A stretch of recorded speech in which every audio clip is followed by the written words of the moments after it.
Hi guys, welcome back to the channel. आज के blog में मैं आपको टॉप 10 ऐसे मिस्टेक के बारे में बताऊंगी जो आपको अपने बेबीज़ के साथ बिल्कुल भी नहीं करना है। क्योंकि अगर आप ऐसा करते हैं तो आपको और आपके बेबी को बहुत बड़ी प्रॉब्लम को फेस करना पड़ सकता है। अगर आप इस टॉप 10 मिस्टेक के बारे में अगर जान जाते हैं देन आप बहुत सारे गलतियों से बच सकते हैं और आप और आपका बेबी एक हैप्पी लाइफ आराम से जी सकते हैं। तो प्लीज़ वीडियो को फुल वॉच कीजिएगा और अगर थोड़ा भी इफेक्टिव लगा हो देन आप एक ज़रूर लाइक दीजिएगा। आज के ब्लॉग में मैं आपको बताने वाली हूँ कि ऐसे टॉप 10 मिस्टेक जो आपको नहीं करने हैं अपने बेबीज़ के साथ। पहला जो मिस्टेक है वो आपका ये है कि जब न्यूबॉर्न बेबी होता है तो जो मालिश वाली दाई होती हैं या फिर घर वाले ही मालिश करते हैं। तो पहले के लोग ये बोलते थे कि बच्चे का जो जब मालिश करो तो उसका सिर ऐसे गोल हाथ से ऐसे प्रेस करने से मालिश के बाद बच्चे का जो सिर है वो गोल बना रहेगा और गोल हो जाता है।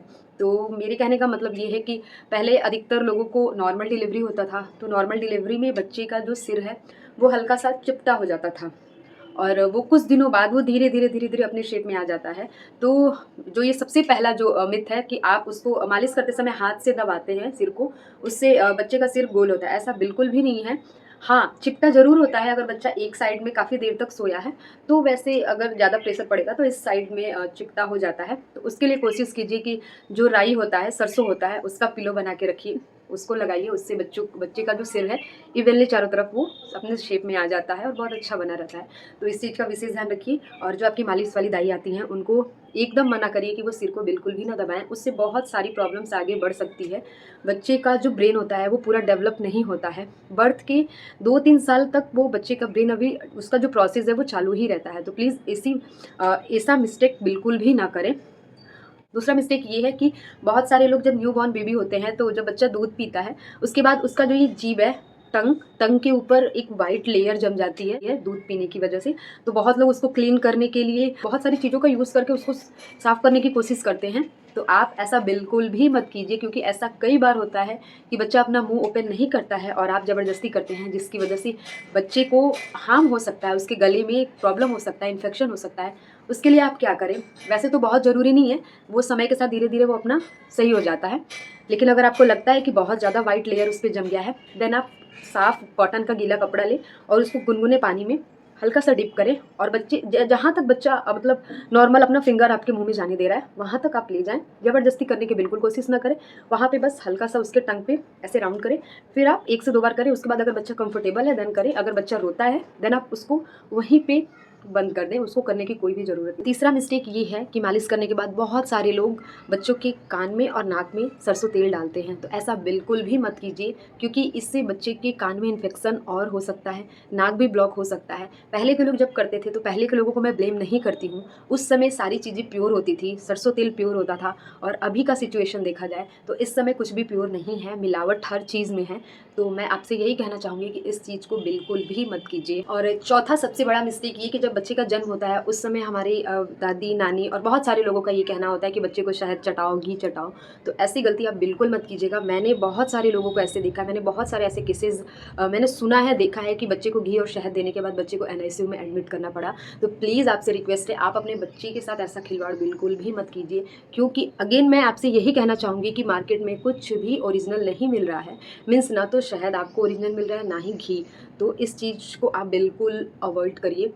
और पांचवा मिस्टेक ये कि बच्चे के नेवल में बहुत सारे लोग घी लगा देते हैं या फिर वहाँ से पानी निकलता है या फिर वहाँ पे कुछ भी प्रॉब्लम होता है तो लोग वहाँ पे घी या फिर कुछ अपने हिसाब से घरेलू जो रेमेडी है उसको वो लोग करने लगते हैं। तो आप इस चीज़ को बिल्कुल भी मत कीजिए। अगर वहाँ पे कुछ प्रॉब्लम होता है तो आप अपने डॉक्टर से संपर्क कीजिए, क्योंकि जो नेवल एरिया होता है वो बच्चे के लिए बहुत सेंसिटिव होता है। तो उस समय आप उससे बिल्कुल भी छेड़छाड़ मत कीजिए। अगर वहाँ से पानी आ रहा है, मवाद आ रहा है, देन आप अपने डॉक्टर से कंसल्ट कीजिए। वो वहाँ के लिए पाउडर देते हैं, तो आप उस एरिया को अगर आप पाउडर छिड़कते हैं देन वो बहुत अच्छे से सही हो जाता है। मेरे बेबी को भी बहुत ज़्यादा वहाँ से पानी निकल रहा था, देन मैंने अपने डॉक्टर से सजेस्ट किया तो उन्होंने मुझे एक पाउडर दिया और उस पाउडर को यूज़ करने के बाद बहुत जल्दी मेरे बेबी को रिलीफ मिल गया और वो एरिया बहुत अच्छे से क्लीन भी हो गया और ड्राई भी हो गया। उसके बाद छठा मिस्टेक ये होता है कि लोग बच्चे को काजल लगाते हैं। मैं अगेन इस वीडियो में ये बोलना चाहूँगी कि आप अपने फिंगर से बच्चों को काजल लगा रहे हैं तो वो बहुत हार्म हो सकता है, बच्चे के आइज़ के लिए डेंजरस हो सकता है। क्योंकि मैं अपने बच्चे से देख रही हूँ, मेरा बच्चा मुझे काजल नहीं लगाने देता है, इधर उधर अपना फेस करते रहता है। तो मुझे ऐसा डर लगता है कि मेरा उंगली उनकी आँख में लग जाएगा। और बहुत सारी चीज़ें हैं, काजल से इन्फेक्शन होने का चांसेस बहुत ज़्यादा रहता है। ये चीज़ तो मैंने देख लिया है, तो मैं इस चीज़ के लिए मैं आपसे बोलूँगी बिग नो। आप अपने बच्चे के आइज़ में काजल बिल्कुल मत लगाइए। चाहे अगर आपको अपने बच्चे को बुरी नज़र से बचाना है तो आप एक काजल का टिक्का लगा सकते हैं। और सातवां सबसे बड़ा मिस्टेक हम बच्चे के मसाज ऑयल को लेके करते हैं। जब बच्चे को मसाज करना होता है तो हम बहुत ज़्यादा कन्फ्यूज़ हो जाते हैं कि हम कौन से ऑयल का यूज़ करें। तो आप सबसे पहले सीज़न देखिए कि विंटर सीज़न है, तो हमें विंटर सीज़न में कौन सा ऑयल यूज़ करना है, और जो समर सीज़न है उसमें हमें अलग से ऑयल यूज़ करना है। तो अभी मेरे हिसाब से सबसे बेस्ट होता है कोकोनट ऑयल। तो अगर आपको अच्छा कोकोनट ऑयल मिल जाए, उससे आप अपने बच्चे को मसाज करिए, बहुत अच्छा होता है।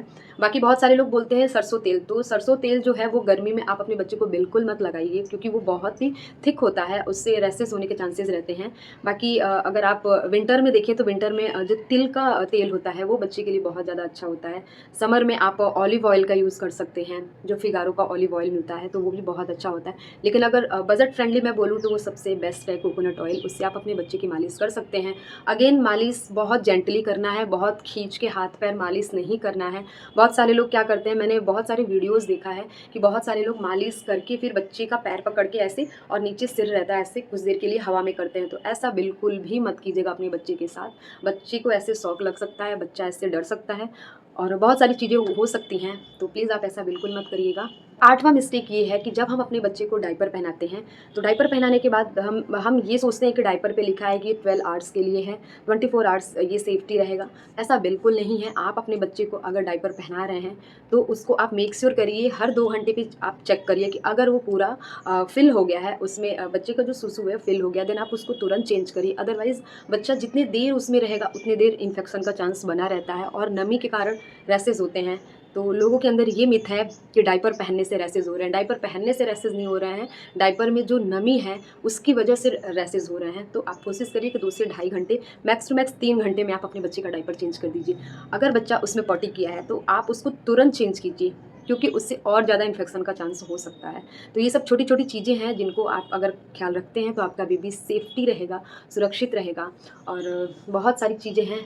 मैं भी जब माँ बनी थी तो मुझे ये सब चीज़ें नहीं पता थी, लेकिन मैंने उस चीज़ को बहुत ज़्यादा रिसर्च किया, उस चीज़ के बारे में जाना। तो मैं ये चीज़ आपके साथ आप शेयर कर रही हूँ, क्योंकि मुझे ऐसा लगता है कि बीइंग अ न्यू मॉम मुझे आपके साथ ये चीज़ शेयर करना चाहिए, क्योंकि जितना ज़्यादा अवेयरनेस होगा उतना ज़्यादा बच्चों को कम प्रॉब्लम होगा।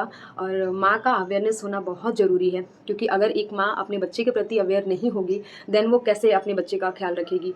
क्योंकि एक बच्चे का अगर देखा जाए तो अच्छे से एक माँ ही ख्याल रख सकती है, मेरा ये मानना है। बाकी बहुत सारे लोग हैं जो बच्चे का ख्याल रख सकते हैं, लेकिन एक माँ से बेहतर कोई ख्याल नहीं रख सकता। जो 9वां मिस्टेक है वो बहुत ही इंपॉर्टेंट है, क्योंकि बहुत सारे लोगों को ऐसा लगेगा कि मैं इस टॉपिक पे क्यों बात कर रही हूँ, ये टॉपिक सबको पता होगा। लेकिन जहाँ तक मुझे पता है, जहाँ तक मैं लोगों से बात की हूँ, बीइंग अ मॉम, लोगों के अंदर बहुत सारे मिसकॉन्सेप्शन है इस चीज़ को लेके। जब बच्चे का बर्थ होता है तो बहुत सारी जो मदर होती हैं, नॉर्मल डिलीवरी में तो 2 से 3 घंटे में मिल्क फॉर्मेशन होने लगता है, मैक्स टू मैक्स 2 से 3 घंटे में, अदरवाइज़ हाफ एंड 1 आवर में हो जाता है। लेकिन जो आपका सी सेक्शन वाला डिलीवरी है उसमें थोड़ा सा टाइम लगता है, क्योंकि वो नॉर्मल प्रोसेस नहीं होता है। तो मेरा जब सी सेक्शन हुआ था तो मुझे भी इस प्रॉब्लम को झेलना पड़ा। जो मेरी डॉक्टर हैं वो बार बार मुझे बोल रही थी कि मैं अपने बच्चे को उस फीड के लिए बार बार उस चीज़ को मैं वो प्रोसेस रिपीट करते रहूँ। मिल्क नहीं भी आ रहा है, देन आपको अपने बच्चे को लेके आपके बच्चे को फीड करवाना है। उससे क्या होगा कि जो आपका बच्चा अगर सक करेगा, देन आपके ब्रेन तक इस चीज़ को सिग्नल जाएगा कि बच्चे को मिल्क चाहिए, देन मिल्क का फॉर्मेशन होगा। बहुत सारे लोग बोलते हैं कि हमारा मिल्क नहीं फॉर्मेशन होता है, नहीं प्रोड्यूस होता है। तो आप इस चीज़ से बेफिक्र रहिए, आप अपने बच्चे को सक करवाइए, और आपका बच्चा जब सक करेगा देन मिल्क फॉर्मेशन ज़रूर होगा। और एक बच्चे के लिए एक माँ का मिल्क बहुत ही ज़रूरी है, बहुत ज़्यादा ज़रूरी है, बच्चे के डेवलपमेंट के लिए, ग्रोथ के लिए, उसके अच्छे हेल्थ के लिए बहुत ज़्यादा ज़रूरी है। तो हर मॉम से मैं ये रिक्वेस्ट करना चाहूँगी कि आप अपने बच्चे को अपना फीड करवाइए, एंड खूब ढेर सारा आप जितने भी कैल्शियम रिच हो गया, आयरन रिच हो गया, और बहुत सारे जो फ्रूट्स हैं उनको आप अपने डाइट में शामिल करिए। बहुत सारी प्रोटीन वाली चीज़ें हैं, आप राजमा खा सकते हैं। अगर आपका सी सेक्शन हुआ है देन आप बहुत सारी दाल पी सकते हैं, जो अरहर दाल हो गया, मूंग दाल हो गया, मसूर की दाल हो गया, ये सबको आप अधिक से अधिक सेवन करिए। पनीर खाइए, और आपका जो ग्रीन लीफ वाला वेजिटेबल हो गया वो खाइए, पालक, ये सब में आयरन होता है। और ड्राई फ्रूट्स वगैरह सोक करके खाइए। तो मेरे कहने का मतलब ये है कि आप माँ बनी हैं तो सबसे ज़्यादा आपको अपना ध्यान रखना होगा।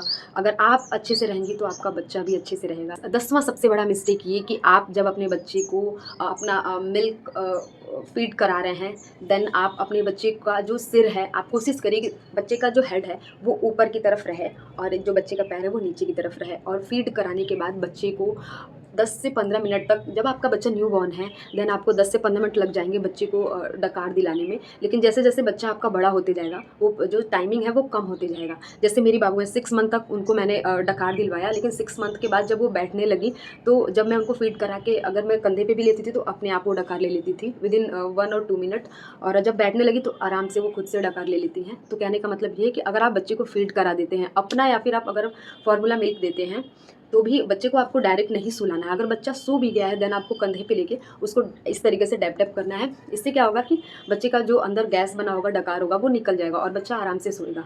इन केस अगर बच्चा सो गया, अगर आप सोचते हैं कि हम बच्चे को कंधे पे नहीं लेंगे, बच्चा जग जाएगा, देन उससे ज़्यादा प्रॉब्लम होगा जब बच्चा सो जाएगा, क्योंकि बच्चा सोया रहेगा और अचानक उसका जो डकार है वो नहीं निकला रहेगा तो वो कुछ देर बाद वो उठेगा और वो बेचैन हो जाएगा। तो इससे बचने के लिए आप अपने बच्चे को डकार जरूर दिलवाएं। और सबसे बड़ा मिस्टेक जो हम सभी करते हैं, जब बच्चा गोद में रहता है, बच्चा रोता है, तो हम क्या करते हैं कि बच्चे को जोर जोर से हिलाते हैं इस तरीके से। तो बच्चे को ऐसे बिल्कुल भी नहीं हिलाना है, उससे इंजरी हो सकती है बच्चे के ब्रेन में, बॉडी पार्ट में। तो आप ऐसा बिल्कुल मत कीजिए बच्चे को इस तरीके से या फिर हवा में उछाल के, ये बिल्कुल भी नहीं करना है। इससे बच्चा आपका शॉक उसको लग सकता है। तो ऐसा करने के बजाय आप बच्चे को लेके हल्का हल्का आप उसको इस तरीके से घुमा सकते हैं। और छोटी छोटी चीज़ें हैं जिसको आप अगर आप अपने माइंड में इस चीज़ को सेट कर लीजिए कि हम अपने बेबी का केयर कैसे करना है, तो हमारा बच्चा बहुत हेल्दी और अच्छी लाइफ जी सकता है। बच्चे के आसपास बहुत ज़्यादा साफ़ सफाई का ध्यान हमें नहीं रखना है, लेकिन हाँ इतना साफ़ सफाई का ध्यान रखना है जिससे बच्चे को इन्फेक्शन ना हो। थोड़ा सा धूल मिट्टी बच्चे के लिए, बच्चे के इन्वायरमेंट में रहना चाहिए, उससे बच्चा हमारा और स्ट्रॉन्ग होता है। बच्चे का जो टॉयज़ हो गया, बच्चे का जो बिस्तर हो गया, वो बिल्कुल नीट एंड क्लीन रहना चाहिए। बच्चे का जो बिस्तर हो वो हमें 2 से 3 दिन पे उसको वॉश करते रहना चाहिए। और सॉरी, ये वॉइस जो नॉइज़ है वो पीछे से आ रही है, उसके लिए मैं सॉरी बोलना चाहूँगी। और मैं जब इस समय शूट कर रही हूँ उस समय पीछे जो एरिया है उसमें बच्चे खेल रहे हैं, तो आप उस चीज़ को अवॉइड कीजिएगा। और एक कॉमन मिस्टेक ये भी है कि बहुत सारे लोग होते हैं कि बच्चा रो रहा है तो बच्चे को हर 2 घंटे पे फीड कराना है। ऐसा बिल्कुल भी नहीं है। हर बच्चे का मूड स्विंग अलग होता है, हर बच्चे का भूख का जो टाइमिंग है वो अलग होता है। अगर बच्चा जब फीड कर रहा है तभी आप उसको 2 घंटे पे फीड कराइए। अगर वो नहीं पी रहा है देन उसको आप ज़बरदस्ती बिल्कुल फीड नहीं करा सकते हैं। बच्चा, अगर आप बच्चे को कुछ खिला रहे हैं, अगर बच्चा 6 मंथ के ऊपर का है, कोई भी सेरेलैक खिला रहे हैं, प्यूरी खिला रहे हैं, दाल का पानी, चावल, जो भी चीज़ खिला रहे हैं, तो ऐसा बिल्कुल भी मत करिए। अगर बच्चा 1 स्पून लेता है, 2 स्पून लेता है, देन वो अगर उस चीज़ को डिनाई कर रहा है, आप वहीं पे स्टॉप करिए। आप फोर्स फीडिंग बच्चे के साथ नहीं कर सकते हैं, क्योंकि बच्चा अगर उतना ही खा रहा है तो आप उसके आगे उसको नहीं खिला सकते हैं। और मेरे से 1-2 लोग ये पूछे थे कि आपका बेबी तो बहुत कुछ खा लेता है, आपकी बेबी आप जो खिलाती हैं आपका बेबी खाता है। तो कहने का मतलब ये है कि बहुत सारे लोगों ने मेरे से ये बोला था कि मेरा बेबी नहीं, कुछ नहीं खाता है। तो मैं बस यही बोलूँगी कि देखिए, खाना तो आपको चेंज करना ही है। बच्चा अगर वो नहीं खा रहा है तो बहुत सारी चीज़ें हैं, बहुत सारे ऑप्शन हैं, बहुत सारे वेरिएशन है। अगर आपका बच्चा उस तरीके से नहीं खा रहा तो आप किसी और फॉर्म में बना के खिलाइए, मे बी बच्चा खाएगा। दूसरी चीज़, बच्चे का आप इन्वायरमेंट चेंज कीजिए। अगर आप एक जगह बिठा के बच्चे को खिलाएंगे देन बच्चा भाई बड़ा हो रहा है, उसको सारी चीज़ें देखनी है, सब कुछ जानना है। तो उसके बारे में उसको जानने के लिए आप उसका जो इन्वायरमेंट है उसको चेंज करिए, मे बी बच्चा खाए। तो बहुत सारी चीज़ें हैं। और ये देखिए कौन आ गया, मैं अभी बात कर रही हूँ और ये देखिए कौन आ गया। भाई क्या चाहिए? ऐसे कौन डराता है बताइए? मैं वीडियो बना रही, मैं डर गई ना, मैं डर गई ना। कू को बुलाऊं? कू तो नानी के पास है, मैं डर गई ना। आप इस तरीके से आए हैं। हाँ, क्या चाहिए? क्या चाहिए बताइए? क्या चाहिए? क्या चाहिए? बनाना? बनाना चाहिए? ओह ओह, बनाना चाहिए। मैं वीडियो बना रही थी और अचानक से ये आके धड़ाम से, मैं एकदम डर गई कि कौन है। लेकिन कोई नहीं, ये लोग रोज़ आते हैं। थोड़ा सा इन लोग का टाइमिंग, कभी ये मॉर्निंग में आ जाते हैं, कभी ये लोग दोपहर में आ जाते हैं, तो कभी इस टाइम आ जा रहे हैं। आइए, आ जाइए, अभी आइए। कू को बुला रहे हैं, एक कू। चलिए, हाँ। आपको नहीं खाना है? बंदरों ने किया। आ जाएगा, दीजिए दीजिए, खिला दीजिए, दीजिए। अले अपना खाया के फिर मरी। आई देखो। हाँ जी, तो इतनी तपती धूप में ये लोग इधर-उधर भटकते रहते हैं और बहुत ज़्यादा दया आती है इन लोगों को देख के। बाकी यहाँ पे मैंने अपने विंडो में इस तरीके से नेट लगवा दिया ताकि ये लोग अंदर मतलब हाथ ना डाल सकें। बाकी ये लोग कितने भी हैं तो एनिमल हैं, हार्म कर सकते हैं। तो मैं कोशिश करती हूँ कि अपने आप को पहले सेफ्टी मैं अपना रखती हूँ, उसके बाद ही इन लोगों को खिलाती हूँ। और स्टार्टिंग में जब इन लोगों को खिलाती थी तो बाबू मेरी डरती थी इन लोगों को देख के, लेकिन अब धीरे-धीरे उनको इस चीज़ की हैबिट हो गई है और वो खुश होती हैं। जब उनसे बोला जाता है कि मंकी आ गया है तो उनका विंडो की तरफ ध्यान रहता है।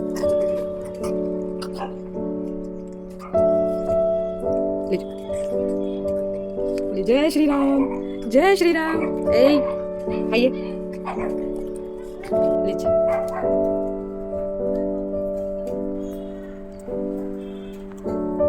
इसको पतला काट के देंगे ना तो आराम से खाएगा।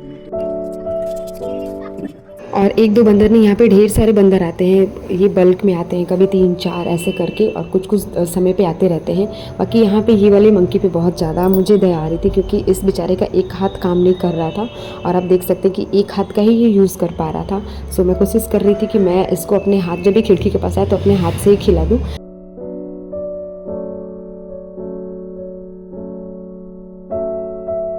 और नेक्स्ट वीडियो में मैं आपको बताऊंगी कि आप अपने बच्चे को एज ग्रुप के हिसाब से कैसे क्या खिला सकते हैं। और मेरा ये ओपिनियन है, मैं अपने बच्चे पे ये चीज़ मैं एक्सपीरियंस की हूँ कि मैं अपने बच्चे को किस तरीके से रख रही हूँ, किस चीज़ से प्रॉब्लम होती है, और पीडियाट्रिशियन से मैं बात करने के बाद ही मैं ये सब चीज़ें आपको बता रही हूँ। ये मेरा एक्सपीरियंस है। बाकी आप लोग को क्या लगता है ये कॉमेंट सेक्शन में ज़रूर बताइएगा। और मुझे बहुत सारी चीज़ों का अभी जानकारी नहीं है, लेकिन जितना चीज़ मैं आपको बताई मैंने सब कुछ रिसर्च करके बताया है, और ये सब का मैंने बहुत समय तक वीडियोज़ और बहुत सारी चीज़ों को मैंने एनालाइज़ करके देन मैं आपको इसके साथ शेयर कर रही हूँ। अगर वीडियो थोड़ा भी इफेक्टिव लगा होगा देन आप मेरे चैनल को ज़रूर सब्सक्राइब कीजिएगा, वीडियो को लाइक कीजिएगा, ढेर सारा प्यार दीजिए मेरे चैनल को। मिलती हूँ आपसे बहुत जल्द एक न्यू वीडियो के साथ। Till then do like, share and comment my YouTube channel which is Mani official. Bye bye and thank you for watching.